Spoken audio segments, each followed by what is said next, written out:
오늘서부터 신명기 말씀을 이제 공부하는데 오늘하고 다음 주에 한 번 정도 더 하게 될지 모르겠어요. 자, 한번 신명기 내용 한번 보시겠습니다. 자, 신명기를 보시게 되면 첫 번째 그 프린트물 한번 보시고 쭉 살펴보겠습니다. 1번 같이 한번 읽어보겠습니다. 신명기는 모세의 고별설교이고 율법의 반복이다.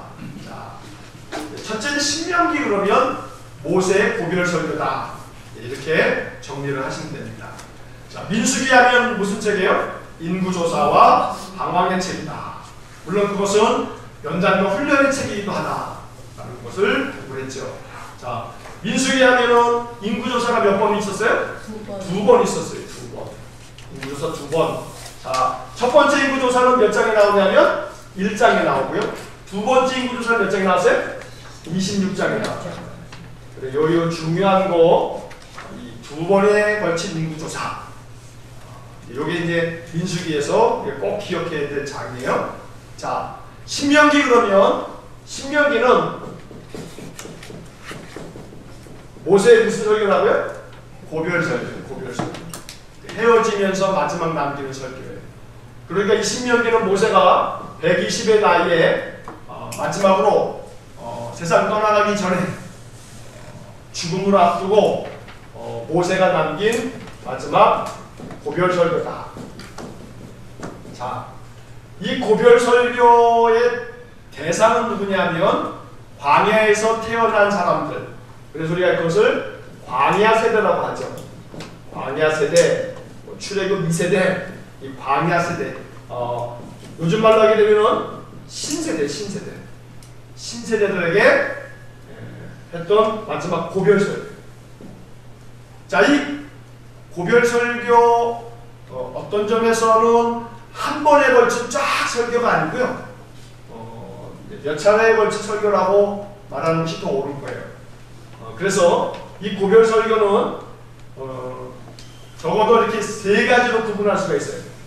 첫 번째 설교는 과거에 대한 회상에 대한 과거를 회상하면서 과거 어땠는가, 우리 조상들이 어떻게 이 애굽에서 나오고 출애굽을 하게 되었는가라고 하는 과거에 대한 이야기를 하고, 두 번째로는 현재 이제 우리가 어떻게 해야 되느냐라고 하는 그런 이야기가 나오고, 세 번째로는 미래에 가나안 땅에 들어가면 어떻게 해야 되느냐라고 하는 과거와 현재와 미래에 대한 그런 모세의 마지막 설교라고 말할 수가 있는 거죠. 자, 이렇게 해서 모세가 이 마지막 설교를 하고 난 다음에 신명기가 전체 몇 장으로 되어 있냐면 34장으로 되어 있는데, 마지막 34장에서 모세가 세상을 떠나가게 됩니다. 자, 모세가 세상을 떠나가는 이야기가 34장에 기록되어 있다 보니까 이제 사람들은 이런 궁금증을 가져요. 모세가 기록한 책인데 모세가 자기 죽은 얘기를 어떻게 기록할 수 있느냐라고 하는 생각을 할 수가 있어요. 그래서 모세가 이 신명기를 기록했다고 보기가 어렵지 않느냐라고 하는 말을 하기도 한단 말이에요. 그래서 이제 학자들 간에 여러 가지 많은 이야기들이 있어요. 34장은 나중에 이렇게 편집되어서 덧붙여진 거다, 뭐 이런 얘기서부터 시작해서, 그러나 중요한 것은 창세기, 출애굽기, 레위기, 민수기, 신명기 이 5권의 책을 모세오경이라고 이야기하고 율법서 이렇게 말하면서 이것은 모세가 기록한 책이라고 신명기에서 여러 번 모세가 기록한 것이라고 말이 나오기 때문에 우리는 신명기는 누가 기록했다고요? 모세가 기록했다, 이렇게 이제 공부를 하는 겁니다. 자, 이 신명기의 내용은 우리가 좀 이따 이제 한번 하나씩 살펴보겠는데, 자, 여기 신명기, 그러니까 신이 명령한 것을 기록한 거, 이렇게 생각하는 사람들이 종종 많아요. 그래서 요거 신자를 신자로 알고 있는 사람들이 더러 있어요. 신이 명령한 거다라고 이렇게 생각하는 그런 사람들이 있는데, 여기서 요거는 신을 얘기하는 게 아니라 우리가 성씨에서도 이렇게 신씨가 있지 않습니까? 이름에 요거 원숭이 신 뭐 이렇게도 말하고 이렇게 그러긴 한데, 요 성 이름 신 뭐 이렇게 하는데 요거에 또 다른 뜻이 하나 있는데 뭐냐면 되풀이할 신입니다. 되풀이한다는 거예요. 반복한다 이런 말이에요. 그런 신이라고 하는 뜻이 있어요. 그래서 명령을 되풀이한 책. 그래서 이 신명기는 하나님께서 우리 이스라엘 백성들에게 주신 계명을 모세가 반복해서 시내산에서 출애굽했던 1세대에게 설교를 했단 말이에요. 하나님께서 십계명을 처음에 주셨죠. 그래서 그 십계명 주신 것을 가지고서 율법을 쫙 풀이를 해줬어요. 그런데 이제 광야에서 그 출애굽 세대가 다 죽고 이제 모압 땅 요단강을 건너서 가나안을 바라보면서 이제 광야에서 태어난 이 신세대들에게 시내산에서 받았던 그 십계명을 비롯해서 모든 율법을 다시 한번 교육해야 된단 말이에요. 그래서 신명기는 이 광야의 사대에 대한 고별 설교 혹은 그들에게 다시 율법을 재교육한 것, 율법을 다시 한번 교육시킨 것, 이것이 신명기다라고 보면 돼요. 자, 그렇기 때문에 신명기는 율법을 다시 교육한 것이다 보니 출애굽기의 내용, 또 레위기의 내용, 혹은 또 민수기의 내용이 다시 한번 반복되어지면서 모세가 그 모든 것들을 40년을 정리하면서 이스라엘의 신세대들에게 너희들 가나안 땅에 들어가면 이것만큼은 꼭 잊지 말아야 돼. 이건 꼭 지켜야 돼. 라고 하면서 아주 신신당부한 그러한 말씀이 신명기라고 할 수가 있습니다. 그래서 이 신명기의 말씀이 나중에 우리가 요즘에 이제 새벽에 이 열왕기상, 열왕기하를 읽으면서 요시야 왕 때 성전을 수리하다가 율법책을 하나 발견하게 됐는데 그 율법책이 신명기였다라고 하는 말씀을 드렸죠. 그 신명기 두루마기를 그 성전을 수리하는 과정에서 그 두루마리하다가 발견하게 되면서 이제 요시야 왕이 그 율법책을 보고 이 신명기를 읽으면서 신명기를 읽고 우리가 얼마나 많은 죄를 지었는가 이렇게 하라고 말씀하셨는데 그러면서 회개하고 종교 개혁을 대대적으로 단행하는 그런 이야기가 이제 열왕기하에 나오는 겁니다. 그만큼 이 신명기의 말씀이 구약 성경 전체에서도 굉장히 중요하게 여겨지는 그런 책일 뿐만 아니라 유대인들이 율법서를 읽어갈 때 이 신명기의 말씀을 굉장히 아주 중요한 책으로 여겼던 겁니다. 지난주에도 말씀드린 것처럼 예수님께서 이 신명기의 말씀을 얼마나 사랑하셨는지 몰라요. 복음서에서 예수님이 구약 성경을 사용하신 것을 이렇게 살펴보게 되면 두 권의 책이 있어요. 예수님이 정말로 많이 다른 성경도 예수님 다 아시겠습니다만 정말로 예수님 많이 사랑했던 책이 두 권 있는데 하나는 신명기고 또 하나는 시편이에요. 그래서 신명기하고 시편 이 두 가지는 예수님이 굉장히 가까이 하셨던 더 많이 아마도 애송하셨던 그런 말씀이라고 보여집니다. 그래서 예수님이 신명기와 시편의 말씀을 가지고 굉장히 많이 이것을 이야기하시는 것을 우리가 보게 됩니다. 그만큼 신명기가 중요하다라고 하는 말씀을 드리는 겁니다. 자, 프린터볼 1페이지에 한번 내용을 한번 이제 지금 말씀드린 그런 내용들입니다. 자, 1번 한번 그 밑에 있는 거를 같이 한번 읽어보겠습니다. 신명기는 120세가 된 지도자 모세가 출애굽 이후 광야에서 태어난 신세대에게 행한 고별연설이다. 40년간의 광야 생활을 마무리하면서 모압 평지에서 행한 모세의 마지막 설교인 셈이다. 요단강을 사이에 두고 건너편에는 하나님께서 약속하신 가나안 땅이 있다. 이제 가나안 땅에 들어가야 할 신세대에게 가나안에 들어가서 지켜야 할 하나님의 율법을 재교육하려는 목적으로 신명기가 기록되었다. 신명기의 영어 제목은 듀트로노미라는 두 번째 율법이라는 뜻의 헬라어에서 나온 말이다. 두 번째 율법이란 말은 시내산에서 부모 세대가 처음 율법을 받은 것처럼 이제 부모 세대는 광야에서 모두 죽고 자녀 세대가 다시금 받은 율법이란 의미에서 두 번째 율법이라고 불렀던 것이다.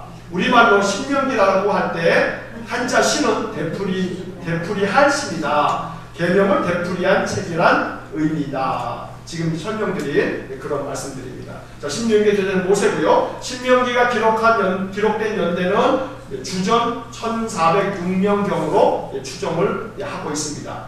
신명기 1장 3절 말씀에 보면 40째 해 11째 달 그 달 첫째 날에 이렇게 그 신명기가 모세가 설교를 하게 됐을 때 그 출애굽 이후에 40년이 지난 그 다음에 그 해였다라고 하는 설명이 나오게 됩니다. 그래서 출애굽한 후에 40년이 지난 해에 지나서 모세가 한 마지막 설교구나 라고 하는 것을 우리가 알 수가 있는 겁니다.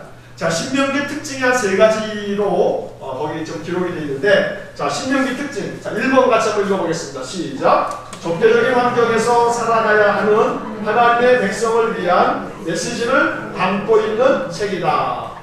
자, 거기에 이제 두꺼운 글씨로 밑줄 쳐져 있는 것이 있어요. 맨 앞에 뭐라고 되어 있습니까? 적대적인 환경에서 살아가야 하는 하나님의 백성. 자, 이 적대적인 환경이라고 하는 것이 의미가 있는 겁니다. 적대적인 환경이다. 가나안에는 7 족속이 살고 있었는데 그 가나안 땅에 있는 7 족속들은 아주 이방의 우상들을 엄청나게 섬기는 그런 족속들입니다. 그래서 400년 동안 야곱의 그 가족들이 다 요셉이 총리를 하고 있는 애굽에 내려가서 살다가 400년이 지난 다음에 자기들 그 고향 아브라함이 하나님께로부터 받은 그 땅으로 올라가게 됐는데 그 가나안 땅에는 이미 누가 있었냐면은 가나안 족속들이 있었단 말이에요. 이 가나안 족속들이 7 족속들이 있어요. 7 족속들이. 가나안의 7 족속들을 몰아내고서 이 가나안 땅을 차지하게 되는 건데 이 가나안의 7 족속들이 아주 굉장히 거대한 거인들과 같은 강력한 힘을 가지고 있는 족속들이에요. 그래서 우리가 민수기를 읽을 때 정탐꾼들이 정탐하러 갔다가 뭐라고 얘기하냐면 거기에는 아낙 자손들이 있는데 아주 장대한 거인들이다. 그들이 볼 때 우리는 메뚜기 같다 라고 할 만큼 그게 실제가 그런 거예요. 가나안 족속들이 얼마나 큰 힘을 가지고 있는지 몰라요. 군대도 막강하고요. 그러니까 이스라엘 백성들이 도무지 이겨낼 수 없는 거예요. 이러한 아주 적대적인 그런 환경 속에 이스라엘 백성들이 들어가야 되는 거죠. 그래서 신명기를 읽으면서 우리가 많이 보게 되는 게 뭐냐면 너희가 들어가서 건너가서 그 땅을 차지하라 라고 하는 말이 참 많이 나옵니다. 너희가 건너가서 얻은 그 땅을 차지하라. 신명기를 읽다 보면 이 차지하라고 하는 이 명령이 굉장히 많이 나오게 됩니다. 오늘 우리가 이 신명기를 이렇게 살피면서 하나님께로부터 이 말씀을 이스라엘 백성들에게 주신 신명기 모세의 설교지만 우리에게 주시는 하나님의 음성으로 들을 수 있어야 되는 겁니다. 우리가 나가서 살아가는 그 세상의 삶에서 사실은 우리는 이 세상의 모든 삶의 것들을 차지하라 라고 하는 이 하나님의 말씀처럼 하나님이 약속하신 것으로 믿고 세상에서의 모든 삶을 하나님 주시는 은혜로 그 모든 은혜를 차지하고 인생의 모든 삶을 넉넉히 다 잘 감당해내고 그래서 이 차지하라고 하는 이 명령은 신명기에서 아주 매우 중요한 반복되어지는 그러한 설교의 주제라고 말할 수가 있는 겁니다. 자, 두 번째 내용을 한번 보시겠습니다. 마지막 줄에 같이 읽겠습니다. 여호와 하나님께 대한 이스라엘의 전적인 헌신을 요구하고 있는 책이다. 전적인 헌신이라고 하는 말이 나오죠. 왜냐하면 가나안에 들어가려면 이스라엘 백성들이 대충 해서는 안 되는 거예요. 그들이 아주 강력한 하나님의 백성으로서 하나님께 전적인 헌신을 하고 하나님의 손에 완전히 붙들려 있어야 가나안 땅에 들어가서 결코 패하지 아니하고 승리할 수 있다라고 하는 거예요. 우리가 주일이기 되면 예배당에 나와서 예배를 드려요. 자, 예배를 드릴 때 우리가 드리는 이 예배는 전적인 헌신 그러면 이 전적인 헌신이라고 하는 말을 떠올리시게 되면 여러분들이 레위기에서 어떤 제사를 떠올리셔야 되냐면 번제를 떠올리셔야 돼요. 번제를 공부할 때 프린트물에 나중에 가서 보시면 번제는 전적인 헌신을 의미하는 거다라고 하는 말씀을 드리고 있어요. 자, 이 번제는 전적인 헌신인데 자기 자신을 제물을 완전히 태워가지고 하나님께 드리는 거예요. 그래서 이 전적인 헌신으로서의 이 번제를 우리가 주일날 예배 때마다 그런 마음으로 예배를 해야 돼요. 다시 말하면 지난주일 이제 이번 주일에도 예배에 대한 이야기를 할 텐데 예배를 드릴 때 전적인 헌신으로 나를 다 태워드리는 것처럼 번제를 드리듯이 예배 드려야 되는 거예요. 그러려면 어떻게 해야 되냐면, 예를 들어 우리의 마음을 아주 집중을 해서 예배를 해야 되는 것뿐만 아니고, 찬송을 부를 때는 온 힘을 다해서 찬송을 해야 돼요. 애가 끓는다 그러죠. 애 끓는 마음으로 속이 다 타들어가는 것처럼 그렇게 내가 전적으로 나를 다 태우듯이. 그래서 그 찬양에 아주 이 전적 헌신을 저는 뭐라고 표현하고 싶냐면, 몰입. 전적으로 그 기도와 찬양과 말씀에 내가 완전히 몰입되어지는 것. 왜냐하면 그렇게 전적인 몰입을 통해서 예배를 드리고 나면 하나님께서 그 사람에게 더 큰 믿음과 은혜를 주셔서 한 주간의 삶을 넉넉히 이겨낼 수 있는 힘을 주신다는 거예요. 예배를 우리가 드리는 것은 하나님께 영광을 돌리기 위해서 하나님께 예배를 드리는 것이지만, 예배는 동시에 하나님으로부터 이 힘을 얻는 것이라고 제가 지난주에 말씀드렸죠. 우리의 영혼에 힘을 얻게 해주시는 것이 예배다.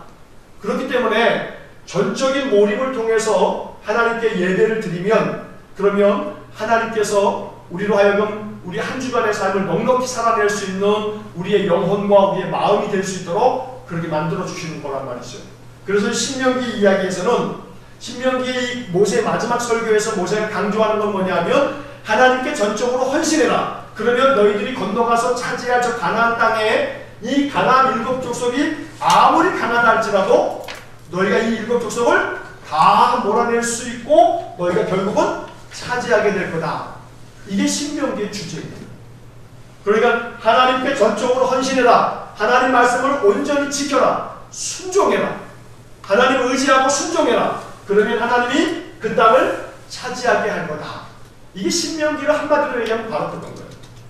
하나님 말씀 지키고 하나님 말씀 따르고 순종하면 하나님께서 그 땅을 차지하게 할 거다. 아무리 가나안 족속이 강하다 할지라도 내가 너희들을 도와줄 거다. 이게 바로 신명기의 말씀을 한마디로 이야기하자면 바로 그러한 내용이라는 것입니다. 자, 그 다음 페이지에 보시게 되면 이거는 세 번째는 이런 표현이 나오죠. 신학적이고 목회적이며 인격적인 책이다 라고 되어 있는데, 거기에서는 앞에 두 글자는 그렇게 기억 안 하셔도 되겠고, 맨 마지막에 인격적이다 라고 하는 이 말씀이 신명기에 나와 있는 이 모든 계명들은 하나님께서 이스라엘 백성들을 매우 인격적인 존재로 한 사람 한 사람을 아주 소중히 여기면서 그들에게 하나님의 이 말씀을 허락해 주시고, 이 말씀을 지키는 자들에 대해서 하나님이 어떻게 그들을 존중히 여기실지에 대한 많은 말씀들이 기록되어져 있습니다. 그래서 신명기를 읽으면서 이스라엘 백성들은 하나님이 나를 사랑하시는구나. 그래서 신명기 여러 표현에 보게 되면 여호와께서 너희를 사랑하셨기 때문에, 사랑하셔서 너희들을 광야에서 지금까지 지켜주셨다라고 하는 그런 표현들을 여러 번 만날 수가 있습니다. 그래서 신명기는 하나님께서 이스라엘 백성들을 얼마나 사랑하시는지 그 사랑에 대한 하나님의 이 약속과 또 하나님의 말씀이 담겨져 있고, 또 동시에 이스라엘 백성들로 하여금 너희들은 그만큼 사랑받는 존재이기 때문에 하나님 말씀을 너희들이 온전히 더욱 지키면 하나님의 더 큰 사랑을 받게 될 거다. 하나님의 더 큰 축복을 얻게 될 거다. 이게 바로 신명기인 겁니다. 자, 여기 편을 보시게 되면 아까 말씀드린 것처럼 신명기를 세 가지로, 세 수로 구분할 수 있는데, 과거와 현재와 미래가 세 수로 구분이 돼서 하나님께서 지나간 날 40년 동안에 불순종했던 우리 조상들에 대해서도 얼마나 신실하셨느냐. 그 40년 동안에 우리 조상들은 굉장히 하나님께 불순종했는데 하나님은 우리 조상들을 정말로 돌보아주셨고 지켜주셨다. 이게 1장부터 4장까지 나오는 얘기입니다. 자, 그리고 5장부터 26장까지 아주 굉장히 길죠.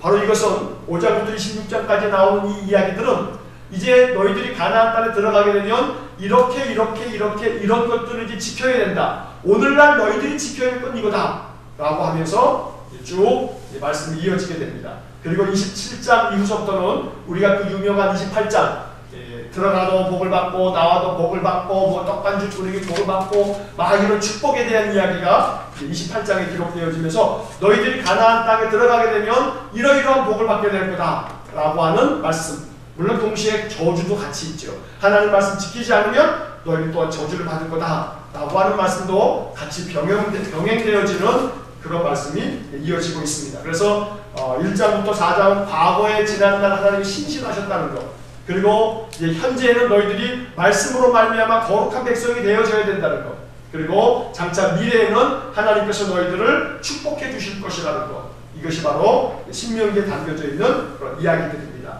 자, 신명기에 이제 개관이라고 쓰여져 있는 부분을 한번 읽어가면서 성경을 좀 몇 군데를 좀 펴보셔서 찾아보시면서 그 내용을 한번 다시 한번 보겠습니다. 자, 과거 6번입니다. 신명기 개관 A 과거. 자, 1장부터 4장까지인데 그 1장부터 4장 옆에 뭐라고 써있냐면 멈추라 그리고 되돌아보라. 이게 1장부터 4장까지의 주제인 거예요. 너희들 지금까지 살아왔던 삶을 잠깐 멈추고 이제 뒤돌아봐라, 되돌아봐라 라고 말하고 있는 거죠. 자, 2페이지입니다. 자, 2페이지에 그 밑에 있는 아주 두꺼운 글씨로 밑줄 쳐져 있는 1번 같이 한번 읽어보겠습니다. 모세는 출애굽 세대를 위하여 지도자를 세우고 이를 분담한 일, 12명의 정탐꾼을 보내 가나안 땅을 정탐하고 돌아온 일, 그들의 불순종으로 하나님께서 그들을 벌하신 일을 이스라엘의 신세대에게 이야기한다. 너희들 조상들이 가나안 땅에 여기 이제 이 출애굽을 하고 난 다음에 광야를 지나오면서 내가 12명의 정탐꾼까지 보냈는데 니네 조상들이 어떻게 했는지 아냐? 니네 아버지, 니네 할아버지들이 그렇게 정탐하고 돌아와가지고는 거기 가나안 땅 하나님 주신 이 약속의 땅을 막 악평하고 결국은 그것 때문에 우리가 이렇게 40년을 빙글빙글 방황하고 빙글빙글 다 이 광야에서 이 40년의 세월을 허비하고 만 거다. 이런 얘기를 하고 있는 겁니다. 자, 그런 가운데서도 1장을 한번 보시겠습니다. 자, 신명기 1장 성경책을 한번 펴보셔서 새벽 기도 시간에 다 밑줄을 그어져 있는 그런 말씀들입니다만 오늘은 중요한 몇 가지만 한번 좀 찾아서 다시 한번 우리 점검을 하는 겁니다. 자, 1장 8절의 말씀을 한번 펴보시겠습니다. 1장 8절. 신명기 1장 8절입니다. 한번 같이 읽어보겠습니다. 시작. 내가 너희의 조상 아브라함과 이삭과 야곱에게 맹세하여 그들과 그들의 후손에게 주리라 한 땅이 너희 앞에 있으니 들어가서 그 땅을 차지할지니라. 자, 여기에 차지할지니라 라고 하는 말에다가 또 이 빨간 펜 같은 거 있으면은 그 다 8절에 아마 밑줄이 그어져 있을 거예요. 그런데 그 중에서도 차지할지니라 이게 중요해요. 제가 아까도 칠판에 써드린 것처럼 차지할지니라, 차지하라. 이게 신명기에서 굉장히 중요한 명령이에요. 아주 중요한 주제란 말이에요. 너희가 들어가서 그 땅을 차지해라. 너희 앞에 있는 그 땅에 들어가서 차지해라.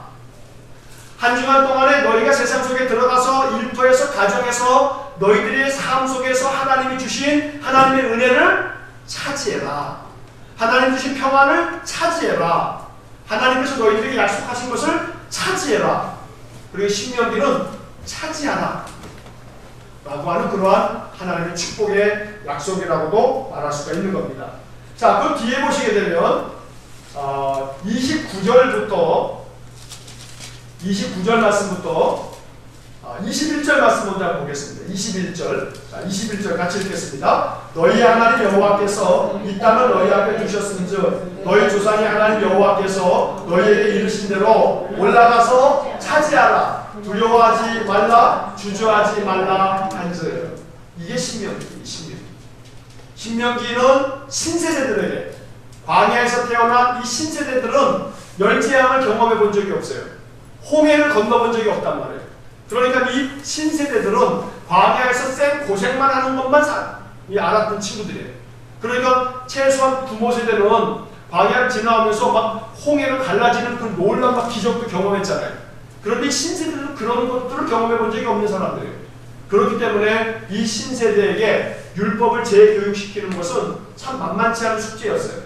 그래서 이 모세는 계속해서 뭐라고 얘기하냐면 두려워하지 말라, 주저하지 말라, 올라가서 차지해라. 하나님께서 그 땅을 주셨다. 이렇게 말하고 있는 것입니다. 자, 29절입니다. 29절 말씀, 29절부터 33절까지의 말씀인데 먼저 29절 같이 읽어보겠습니다. 시작. 내가 너희에게 말하기를 그들을 무서워하지 말라, 두려워하지 말라. 무서워하지 말라, 두려워하지 말라. 왜냐하면 이 신세대가 겁이 많거든요. 하나님의 능력을, 굉장한 기적들을 많이 경험해보지 못했거든요. 그런데 가나안 땅에 들어가야 되는 거예요. 그러니까 모세가 아주 신신당부하고 있어요. 두려워하지 말라, 무서워하지 말라. 그러면서 이제 30절 말씀 한번 같이 읽겠습니다. 너희보다 먼저 가시는 너희의 하나님 여호와께서 애굽에서 너희를 위하여 너희 목전에서 모든 일을 행하신 것 같이 이제도 너희를 위하여 싸우실 것이며. 자, 근데 이 신세대들은 애굽에서 하나님이 하신 일을 몰라요. 애굽에서 열재앙이 있었던 것을 모르는 거예요. 이 지금 신명기를 듣고 있는, 이 신명기 모세 설교를 듣고 있는 자들은 애굽에서 어떤 일이 있었는지 그냥 자기 아버지나 할아버지의 얘기를 들었을 뿐이에요. 그래서 여기 이 말씀에서 30절의 앞에 너희보다 먼저 가시는 너희 하나님 여호와께서, 그래서 신명기에서는 하나님이 너희보다 먼저 가신다, 앞서 가신다, 미리 가셔서 다 준비하실 거다, 너희를 위해서 싸우실 거다 라는 얘기를 계속 들려주고 있어요. 자, 31절 같이 읽겠습니다. 광야에서도 너희가 나가였거니와 사람이 자기의 아들을 안는 것 같이 너희의 하나님 여호와께서 너희가 걸어온 길에서 너희를 안으사 이곳까지 이르게 하셨느니라 하나. 지금까지 하나님 너희를 안아주셨다. 여기까지 40년 동안에 하나님이 안아주셨기 때문에 우리가 여기까지 온 거다 라는 이야기를 하고 있는 거죠. 32절 같이 읽겠습니다. 이 일에 너희가 너희의 하나님 여호와를 믿지 아니하였도다. 신세대들은 직접적으로 출애굽하면서의 놀라운 기적들을 많이 경험해보지 않았기 때문에 모세가 아무리 설교를 해도 이들을 믿지 않았던 거예요. 자, 그래서 33절에서 모세가 이 설교 초반에 뭐라고 이야기를 또 하냐면 33절 같이 읽겠습니다. 그는 너희보다 먼저 그 길을 가시며 장막칠 곳을 찾으시고 밤에는 불로 낮에는 구름으로 너희가 갈 길을 지시하신 자이십니다. 자, 요 33절에 다시 한번 이렇게 좀 표시를 좀 해 놓으십시오. 신명기에서 우리가 꼭 기억해야 할 그러한 중요한 몇 구절을 꼽으라면 새벽 예배 시간에 우리가 통독을 하면서 신명기에서 많은 밑줄을 걷거든요. 각 절마다 굉장히 많은 밑줄을 걷는데, 그런데 그 중에서 이 1장 33절의 이 말씀은 신명기에서도 아주 매우 중요한 모세의 설교의 아주 중요한 주제예요. 하나님께서 너희보다 먼저 그 길을 가실 거다. 그리고 너희들 장막 칠 곳을 다 찾으셔서 지금까지 밤에는 불로 낮에는 구름으로 너희들의 갈 길을 지시하신 분은 하나님이시다. 왜 이 말씀이 중요하냐면 이제 너희들이 가나안 땅에 들어가도 하나님이 먼저 가실 거다. 너희들에게 다 지시해 줄 거다. 그러니 두려워하지 말라, 무서워하지 말라, 주저하지 말라. 이게 바로 신명기의 말씀입니다. 오늘 우리가 신명기를 계속 읽어야 할 이유가 여기 있습니다. 살아가는 삶에서 앞으로 내가 어떻게 살아가지? 아이고 이 문제는 어떻게 해결하지? 앞으로 내가 살아갈 것이 더 걱정이네. 여러 가지 많은 걱정들이 몰려올 때마다 신명기는 뭐라고 얘기하냐면 걱정하지 마라. 주님이 먼저 가셔서 너희들을 위해서 그 모든 것들을 너희들을 안아주시고 그 모든 것들을 인도해 주실 것이니 두려워하지 말라, 무서워하지 말라 라는 이야기가 신명기에 아주 굉장히 반복되어져 나오기 때문입니다. 자, 그래서 신명기의 말씀을 우리가 더 많이, 더 자주 찾아 읽어야 되는 이유가 바로 여기에 있는 것입니다.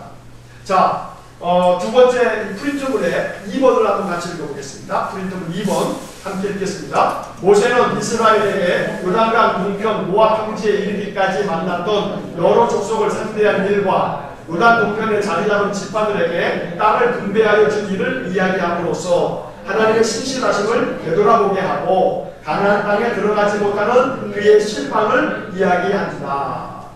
자, 하나님께서 광야를 지나오면서 여러 민족들을 다 이기게 하시고 그걸 다 통과하게 했던 이야기들을 모세가 과거를 회상하면서 옛날 얘기를 들려주는 겁니다.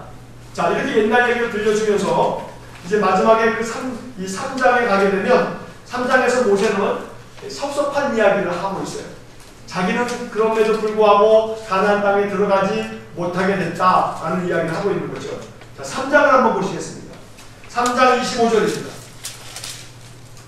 3장 25절부터 28절까지의 말씀인데 한번 같이 3장 25절부터 28절 한번 같이 읽어보겠습니다. 구하옵나니 나를 건너가게 하사 요단 저쪽에 있는 아름다운 땅 아름다운 산과 레바논을 보게 하옵소서 하되 여호와께서 너희 때문에 내게 진노하사 내 말을 듣지 아니하시고 내게 이르시기를 그만해도 족하니 이 일로 다시 내게 말하지 말라. 너는 비스가산 꼭대기에 올라가서 눈을 들어 동서남북을 바라고 내 눈으로 그 땅을 바라보라. 너는 이 요단을 건너지 못할 것임이니라. 너는 여호수아에게 명령하고 그를 담대하게 하며 그를 강하게 하라. 그는 이 백성을 거느리고 건너가서 내가 볼 땅을 그들이 기업으로 얻게 하리라 하셨느니라. 자, 여기서 28절의 말씀에 주목해야 됩니다. 28절에 아주 또 중요한 의미가 있습니다. 자, 모세는 지금 이 3장 마지막 부분에서 자기는 가나안 땅에 들어가지 못하게 됐다. 하나님께 가나안 땅 들어가게 해주세요. 그렇게 하나님께 기도를 했더니 하나님이 어떻게 하셨다고 말하냐면 그만해도 족하니 이 일로 다시 내게 말하지 말라. 하나님이 이렇게 얘기했다는 거예요. 자, 그래서 나는 가나안 땅에 들어갈 수가 없다 라고 하는 얘기를 지금 3장은 설교 초반이란 말이에요. 설교 초반에 이렇게 얘기를 하면서 28절에서 뭐라고 얘기하냐면 여호수아에게 명령해서 그를 담대하게 만들고 강하게 만들어서 그가 백성들을 거느리고 가나안 땅에 들어갈 거다. 이게 뭘 의미하는 거냐면 이제 나의 뒤를 이어서 너희들을 이끌 후계자가 있는데 그 후계자는 여호수아다 라고 하는 후계자를 지명하는 거예요. 자, 신명기에서 중요한 것은 신명기에서 마지막 34장을 한번 잠깐 먼저 한번 보겠습니다. 신명기 34장입니다.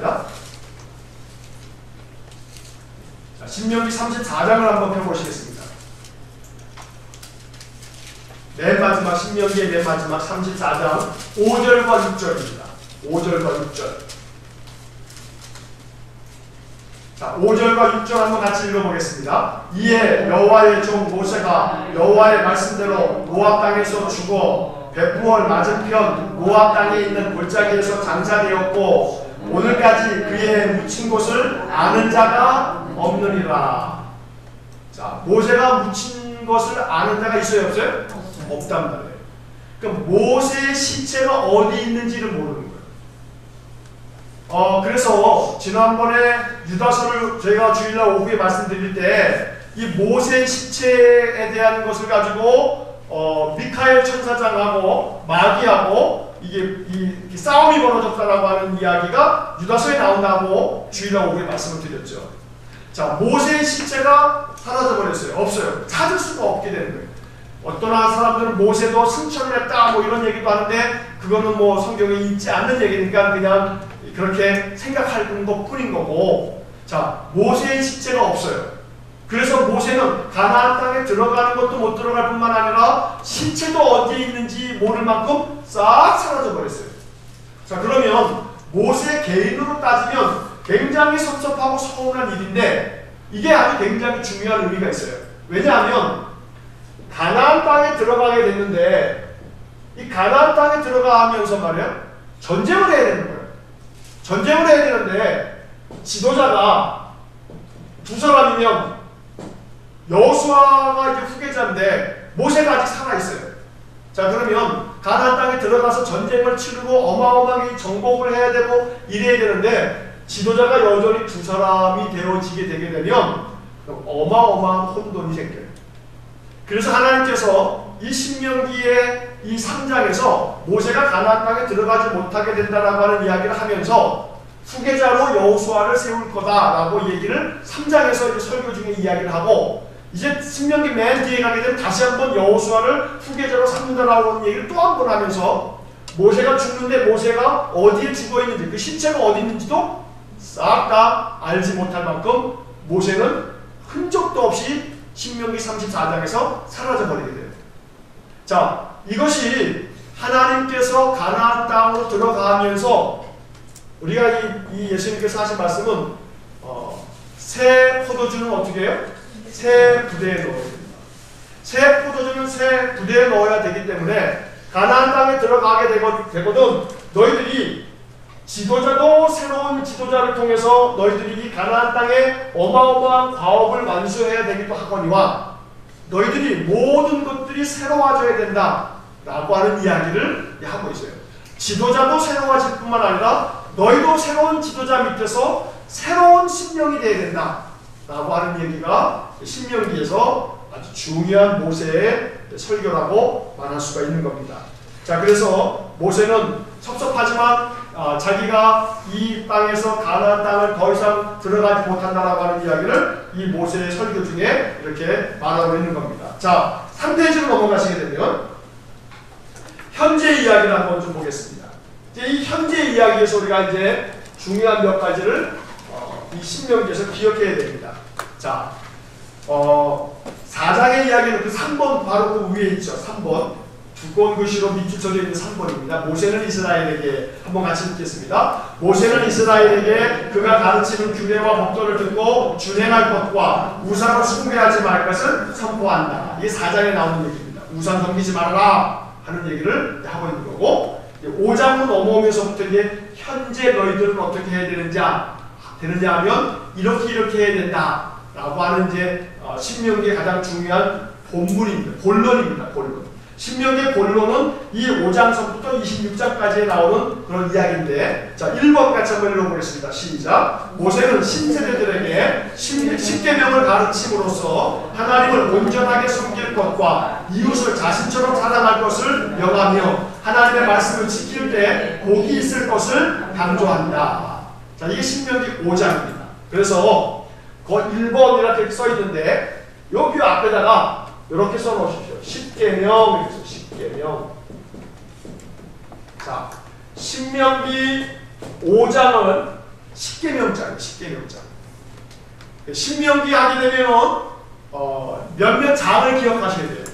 자, 신명기에서 십계명 그러면 몇 장에? 신명기 5장. 이걸 기억하셔야 돼요.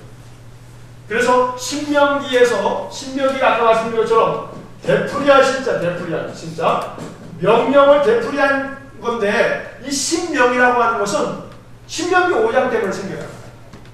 왜냐하면 신명기 5장에서 십계명을 되풀이해 주고 있거든요. 그래서 율법서에서 모세오경에서 성경에서 십계명이 몇 번 나옵니까? 그러면 몇 번 나온다 그래야 되는 거예요? 2번 나옵니다. 자, 첫 번째는 어디에서 나오냐면 출애굽기에서 나오죠. 출애굽기 20장에서 나와요.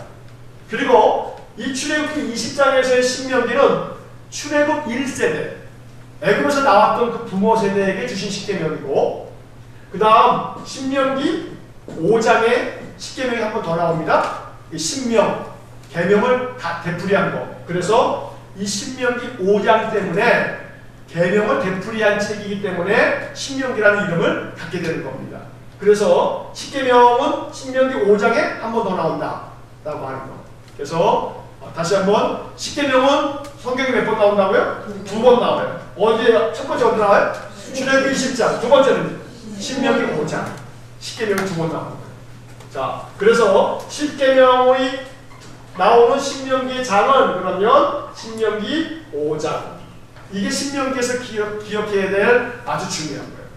자, 그런데 이 신명기 5장에서의 십계명은 출애굽기 20장에서의 십계명하고 거의 똑같은데 하나가 차이가 있어요. 하나가.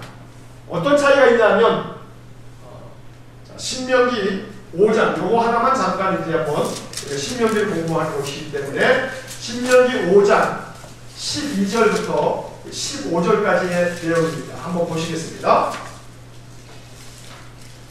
신명기 5장 12절부터 15절까지의 말씀 한번 같이 읽어보겠습니다. 시작. 내 하나님 여호와가 내게 명령한 대로 안식일을 지켜 거룩하게 하라. 엿새 동안은 힘써 내 모든 일을 행할 것이나 일곱째 날은 내 하나님 여호와의 안식일인즉 너나 내 아들이나 내 딸이나 내 남종이나 내 여종이나 내 소나 내 낙이나 내 모든 가축이나 내 문 안에 유하는 객이라도 아무 일도 하지 못하게 하고 내 남종이나 내 여종에게 너같이 안식하게 할지니라. 15절이 중요합니다. 너는 기억하라. 내가 애굽 땅에서 종이 되었더니 내 하나님 여호와가 강한 손과 편팔로 거기서 너를 인도하여 내었나니 그러므로 내 하나님 여호와가 내게 명령하여 안식일을 지키라 하느니라. 자, 신명기 5장에 나오는 이 안식일 계명은요, 하나님께서 애굽에서 종살이했던 너희들을 강한 손과 편팔로 인도해 내셨기 때문에 그날을 기억해서 안식일을 지켜라 라고 말하고 있는 거예요. 출애굽기 20장에서 십계명은 뭐라고 얘기하냐면 하나님께서 엿새 동안 세상을 만드시고 일곱째 날 쉬셨기 때문에 안식일을 지켜라 라고 이제 출애굽기에 나옵니다. 자, 신명기 여기에 끈을 하나 이렇게 걸어놓으세요. 밑에 성경에 끈이 있죠. 끈을 한번 이 신명기 5장에다가 걸쳐놓으시고 지금 읽었던 부분에다가 걸쳐놓으시고 출애굽기를 한 번만 넘어가 보겠습니다. 자, 끈을 신명기 5장에다 걸쳐놓으시고 출애굽기 20장 11절을 한번 보시겠습니다. 출애굽기 20장 11절입니다. 112절입니다. 112절. 출애굽기 20장 11절 한번 같이 읽겠습니다. 이는 엿새 동안에 나 여호와가 하늘과 땅과 바다와 그 가운데 모든 것을 만들고 일곱째 날에 쉬었습니다. 그러므로 나 여호와가 안식일을 복되게 하여 그날을 거룩하게 하였느니라. 여기에 보면 출애굽기 20장에서의 십계명은 하나님께서 엿새 동안에 세상의 모든 것들을 만드시고 일곱째 날을 쉬셨으니 너희들이 이 날을 안식일로 지켜라 라고 말하고 있는 거고, 그리고 신명기 5장에 보면 너희들은 기억해라. 애굽 땅에서 종이 되었는데 하나님이 강한 손과 편팔로 너희들을 인도해 내셨으니 이제 너희들은 안식일을 지켜라 이렇게 말하고 있어요. 자, 그러면 이제 여기서 이제 왜 지금 이 말씀을 드리냐면 이단들이 말해요.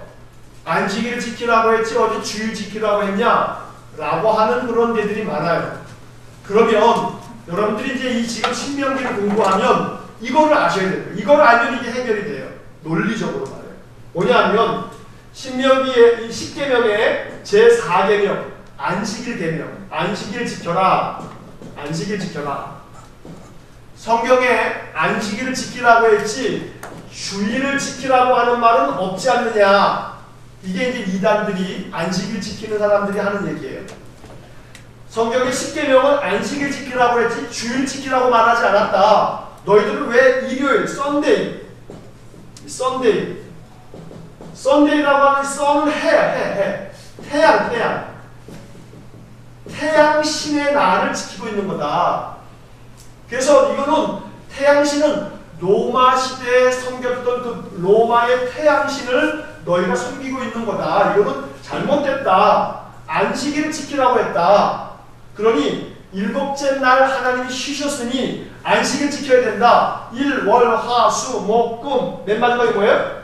토. 이 안식일을 지켜야 되는 거다. 일곱째 7일 동안 6일 동안 일하시고 마지막 날 쉬셨으니 안식일날 쉬는 거다. 안식일 지켜야 된다. 이렇게 말합니다. 여기 옆에 있는 하나님의 교회도 안식일 지켜야 된다고 토요일날 자기들 모임 집회 갔고요. 뭐 우리 그 안식교들이 다 토요일날 예배를 드리고 그러지 않습니까? 그러니까 토요일날 안식일 지켜야 된다 라고 말하는 사람들이 있으면 요건 좀 이단이구나 라고 보시면 틀림이 없습니다. 자, 그러면 지금 우리가 신명기의 10계명하고 출애굽기의 10계명하고를 굳이 찾아본 이유가 뭐냐면 출애굽기 20장에서의 이 안식일 계명은 엿새 동안에 일했고 일곱째 날은 쉬셨다. 그러니 너희들 일곱째 날 안식해라, 안식일 지켜라 이렇게 말하고 있어요. 이 출애굽기 20장으로 보면 요 안식일 개념으로 얘기하면 이 토요일날 쉬는 게 맞단 말이에요. 그런데 신명기 5장의 10계명을 우리가 알아야 되는 거예요. 신명기 5장의 10계명은 뭐냐면 애굽에서 너희들을 구원하셨다. 이 구원하신 날을 기억해서 바로 너희들이 안식일을 지켜라 라고 말하고 있어요. 이 구원하신 날이 뭐냐면 바로 예수님께서 십자가에 죽으시고 부활하신 날, 그래서 이 애굽에서 구원하신 이 날을 뭐라고 부르냐면 유월절이라고 하죠. 장자의 죽음이 있었던. 그런데 그 구원하신 날, 장자의 죽음이 있고 난 다음에 그 다음 날 이제 그들이 출애굽을 하게 된단 말이에요. 이 예수님이 십자가에 돌아가시고 예수님이 부활하심으로 우리가 구원을 받는 거거든요. 그래서 신명기 5장에서는 중요한 것이 뭐냐면 너희들이 강한 손과 편팔로 너희들을 애굽에서부터 구원하시고 건져내셨기 때문에 십계명 지켜라, 이 안식일을 지켜라. 그래서 우리는 예수님이 우리를 구원하신 날을 안식일을 지키는 이 계명으로 지키고 있기 때문에 예수님이 우리를 구원하신 날, 유월절 어린 양처럼 예수님이 십자가에 죽으시고 우리를 건져내신 날, 구원하신 날, 그날을 우리가 지키는 겁니다. 그래서 안식일을 지키라라고 하는 말의 성경적인 근거는 출애굽기 20장의 십계명의 안식일 계명이 아닌 신명기 5장의 안식일 계명이 우리를 구원해 주신 바로 그 예수님이 부활하신 날을 이게 주일로 지키는 그런 성경적인 이유가 되는 겁니다. 그래서 여러분들이 이 신명기 5장에 나오는 십계명도 우리가 잘 이해할 필요가 있습니다. 자, 다시 한번 프린트물 3페이지에 보시게 되면 두 번째 내용을 보시겠습니다. 2번. 자, 2번 같이 읽어보겠습니다. 모세는 여호와를 사랑하라는 가장 큰 명령과 순종을 방해하는 불순종의 요소에 대해 경고한다. 자, 여기서 2번 옆에다가 1번 옆에다가는 십계명이라고 써놓으셨는데, 자, 2번 옆에다가는 이렇게 써놓으세요. 쉐마. 자, 이 쉐마라고 하는 것이 신명기 6장. 자, 쉐마라고 하는 말은 히브리 말로 들으라 이런 말. 들으라. 너희들 귀를 기울여 잘 들어라 이런 말이에요. 이 신명기 6장에서 가장 중요한 것은 쉐마예요. 그리고 신명기에서 꼭 기억해야 할 성경이 바로 이 쉐마예요. 신명기에서 한 장을 뽑으라 그러면 이 쉐마를 뽑아야 돼요. 그리고 신명기가 34장까지 있는데, 자, 신명기에서 두 개의 장이 중요해요.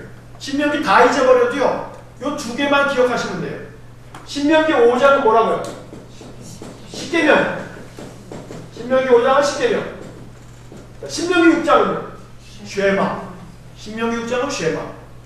그래서 신명기 6장과 신명기 5장만 기억하시면 신명기의 다른 장들은 덜 기억하셔도 관계없어요. 신명기 하면 신명기 5장의 십계명, 신명기 6장의 쉐마.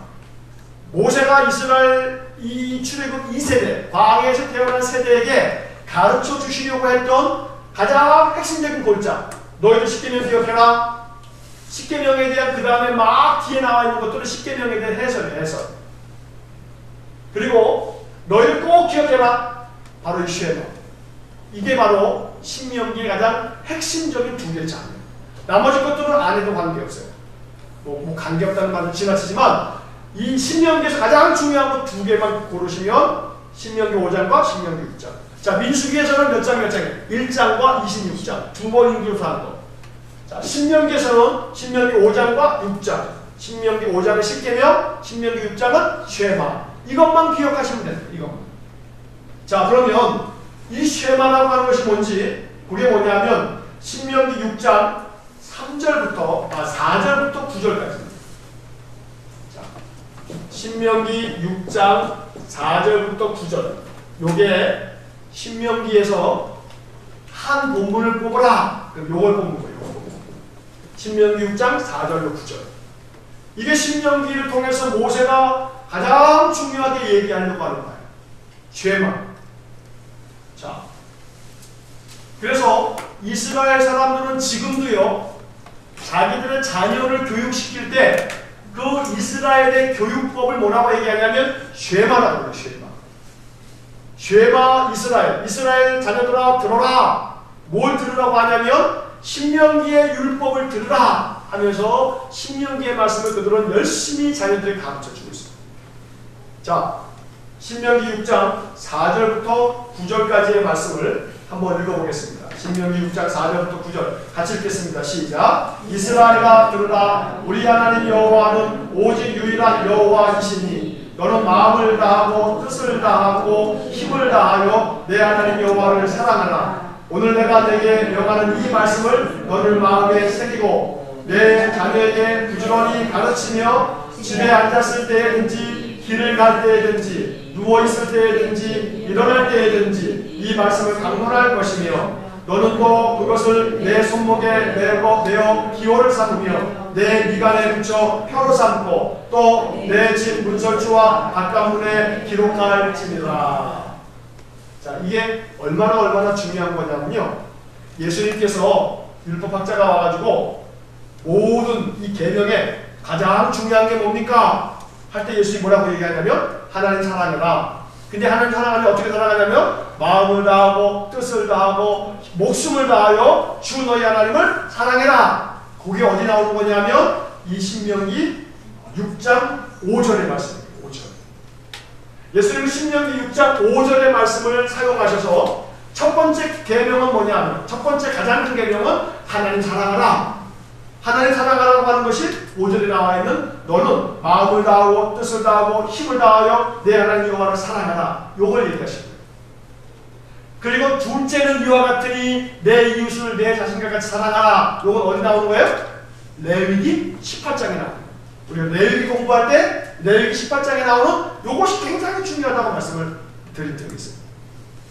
그러니까 가장 큰 첫 번째 계명 하나님 사랑하라. 마음을 다하고 뜻을 다하고 힘을 다하여 하나님 사랑해라. 이 신명기 6장 5절.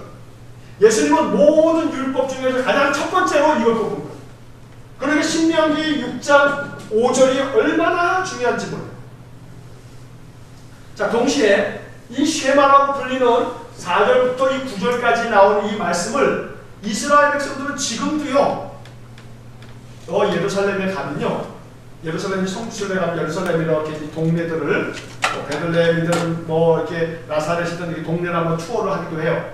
그럼 이제 거기 이제 이렇게 이 이스라엘 사람들이 사는 동네 이렇게 한번 쑥 지나가 보게 되면 그 사람들은 집집마다 집에 딱 가면 문에 이렇게 문이 있지 않습니까?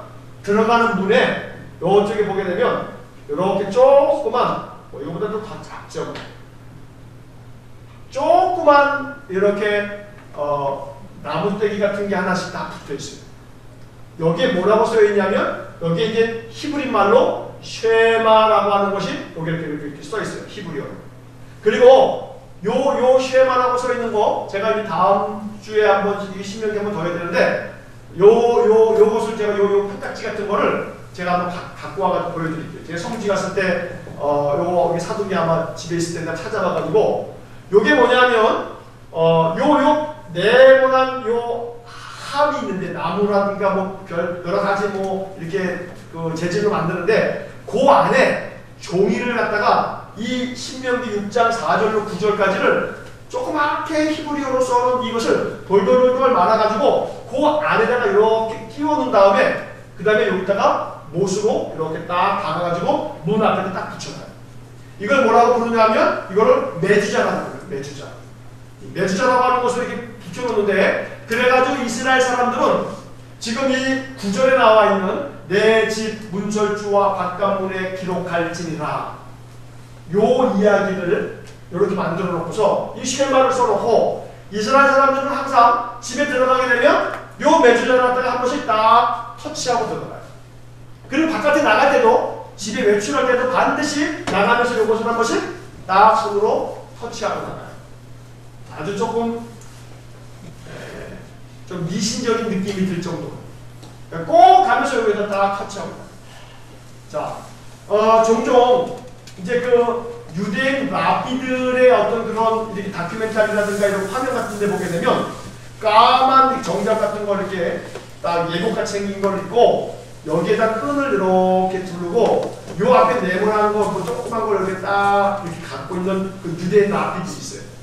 유대인 랍비들은 지금도 머리에다가 이렇게 줄로 이렇게 놓고서 요 앞에다 조그만 까만 걸 갖다 이렇게 딱 해놨거든요. 요것도 뭐냐면 요 쉐마. 그래가지고 조그만 조그맣게 써가지고 이스라엘 랍비는 지금도 여기다 이렇게 붙이고 다녀요.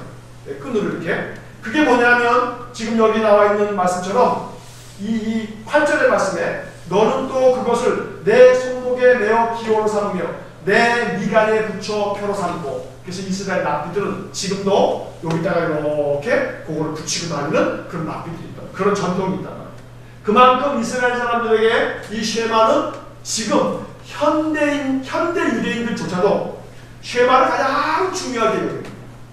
유대인의 교육 프로그램에 쉐마라고 합니다. 쉐마. 근데 이 쉐마는 한마디로 얘기하면 하나님 잘 섬겨라. 그리고 자녀들에게 하나님의 율법을 가르쳐라. 이게 다예요. 이게 다. 여호와 하나님을 마음을 다하고 뜻을 다하고 힘을 다하여 하나님을 사랑해라. 그리고 그 말씀을 마음에 새기고 그 말씀을 부지런히 가르쳐라. 이게 쉐마예요. 쉐마. 유대인들은 그게 가장 중요합니다. 어떤 점에서 그러한 유대인들의 어떤 이 신앙관이 있었기 때문에 그들은 하나님을 사랑해라, 하나님을 온전히 섬겨라, 부지런히 자녀들에게 가르쳐라. 요 쉐마의 정신을 지금도 유대인들이 유지하고 있기 때문에 하나님께서 유대인들에게 복을 주시는 것 같아요. 유대민족이 인류 역사상 가장 뛰어난 머리를 가지고 있는 것을 보게 되면 하나님이 유대민족에게 주신 특별한 은혜가 있는 것 같단 말이에요. 이건 몰라도 이거 어떻게 뭐 검증할 수 있는 일이 없어요. 어떻게 유대인이 그렇게 똑똑한가? 노벨상의 한 30% 이상은 유대계 출신들이 다 받는다잖아요. 그런 걸 보면 그들이 지금까지도요, 몇천 년이 지난 현대인들도 이 쉐마를 유대인 가정에 가게 되면 항상 율법책 갖다 놓고 그 율법책이라고 하는 것은 율법의 해설서인 탈무드를 갖다 놓는 거예요. 탈무드. 그 탈무드는 율법 해설서거든요. 율법에 대한 이렇게 해설을 써놓은 거예요. 그걸 가지고서 자녀들에게 계속 하나님 섬겨야 된다. 하나님이 이런 분이다. 우리 조상들이 이렇게 도와주셨다. 이런 것들을 계속 자녀들에게 가르치는 거예요. 그것이 하나님께서 이스라엘 백성들을 특별히 사랑하시는 그런 놀라운 힘이 아닌가라는 것을 우리가 이 성경을 통해서 또 보게 되는 거죠. 자, 그 다음에 3번까지만 오늘 한번 보겠습니다. 3번. 자, 3번 같이 읽어보겠습니다. 시작. 모세는 이스라엘은 하나님께서 특별히 선택하신 민족이며 그들이 명령에 순종하면 아름다운 땅을 차지할 것이므로 하나님을 잊지 말 것을 당부한다. 자, 여기서 그 하나님께서 특별히 택하신 민족, 특별히 택하신 민족, 여기다가 네모를 이렇게 한번 좀 쳐보십시오. 특별히 택하신 민족. 자, 택하신 민족이라고 하는 그 말에서 이스라엘 백성들에게 가지고 있는 게 뭐냐면 선민의식 혹은 선민사상이에요. 하나님이 선택한 민족이다. 이런 선택한 민족. 하나님께로부터 선택받은 민족이다. 우리는 이 선민사상이 이스라엘 사람들에게는 얼마나 강한지 몰라요. 자, 이 선민사상을 얘기하고 있는 게 뭐냐면 신명기 7장이에요. 자, 신명기 5장은 뭐였어요? 십계명. 신명기 6장은요? 죄마. 자, 신명기 7장은요? 선민사상. 선민사상. 자, 신명기 7장에서 요거 한 번만 이제 보고서 오늘 마치도록 하겠습니다. 신명기 7장 5절과 6절을 먼저 보겠습니다. 5절, 6절, 7절. 신명기 7장 5절, 6절, 7절. 아마 9절까지, 10절, 11절까지 다 밑줄이 거져 있을 겁니다. 자, 신명기 7장 5절, 6절, 7절을 먼저 읽어보겠습니다. 시작. 오직 너희가 그들에게 행할 것은 이러하니 그들의 제단을 헐며 주상을 깨뜨리며 아세라 목상을 찍으며 조각한 우상들을 불사할 것입니다. 6절이 중요합니다. 너는 여호와 내 하나님의 성민이라. 내 하나님 여호와께서 지상 만민 중에서 너를 자기 기업의 백성으로 택하셨나니. 이게 중요합니다. 너를 지상에 있는 만민 중에서 하나님의 기업으로 택하셨다. 이게 성민이에요. 성민. 너희 민족은 거룩한 하나님의 성민이다. 하나님이 너희를 지상 만민 중에서 택하셨기 때문이다. 요 이 7장 6절에 나와 있는 이 말씀이 이스라엘 백성들, 유대인들이 지금도 가지고 있는 선민 사상의 근거가 되는 말씀이란 말이에요.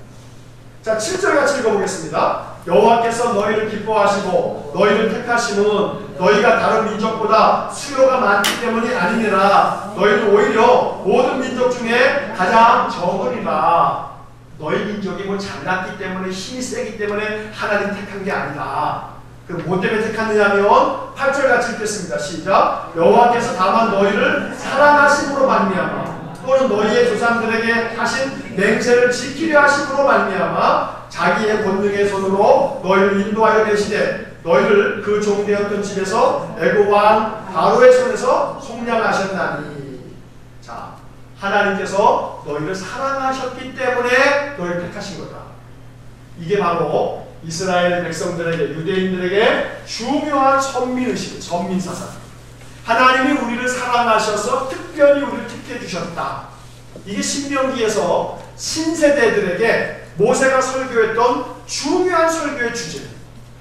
너희들은 특별해. 하나님이 너희들을 사랑하셔서 너희들을 택하셨기 때문이야. 이게 신명기의 주제예요. 신명기의 주제. 자, 오늘은 여기까지 이제 말씀을 나누려고 합니다. 자, 다시 한번 신명기, 그러면 신명기 신자는 무슨 신자예요? 되풀이할 신자. 명령을 되풀이해 준 책이다 라는 말씀이고, 자, 신명기는 출애굽했던 세대가 아니라 출애굽 세대는 광야에서 다 죽고 광야에서 새롭게 태어난 신세대들에게 주었던 그러한 모세의 무슨 설교예요? 고별 설교다. 고별 설교다. 모세가 죽음을 앞두고 했던 설교다. 그래서 이 신세대에게 가나안 땅에 들어가면 너희들이 이 율법의 말씀을 잘 알고 있어야 돼 하고서 율법을 재교육시킨 거다. 자, 율법을 재교육시키면서 우리가 꼭 알고 있어야 될 장이 있어요. 신명기 5장. 이건 뭐라고요? 십계명. 신명기 6장. 쉐마. 신명기 7장. 선민사상. 신명기 5장은 십계명, 신명기 6장은 쉐마, 신명기 7장은 선민사상. 그 중에서 예수님께서 구약의 모든 계명 중에 가장 큰 계명이 뭡니까? 그러면 신명기 6장에 나오는, 신명기 6장 5절에 나오는 쉐마 이 부분에 있단 말이에요. 하나님 사랑해라. 내 마음을 다하고 또 뜻을 다하고 힘을 다하여 내 하나님 여호와를 사랑하라. 그래서 이 신명기에서 하나의 장만 뽑으라. 그러면 신명기 6장 4절로 9절 쉐마를 뽑는 쉐마. 그래서 항상 모세가 이스라엘 신세대들에게 이야기했던 것처럼 여호와 하나님을 잘 마음을 다하고 뜻을 다하고 힘을 다하여 섬기고 사랑하는 것, 이것이 바로 하나님께서 가나안을 그러면 너에게 차지하게 될 거다 라고 하는 축복을 주셨단 말이죠. 오늘 우리가 이 신명기의 모세의 마지막 설교를 들으면서 우리가 마음을 다하고 뜻을 다하고 힘을 다해서 하나님 사랑하고 또 하나님 계명을 잘 지킴으로 하나님 우리에게 예비하신, 먼저 가셔서 준비하신 우리의 인생의 하나님의 약속들을 다 이루는 그런 축복을 누리실 수 있기를 간절히 축원합니다. 함께 기도하시겠습니다.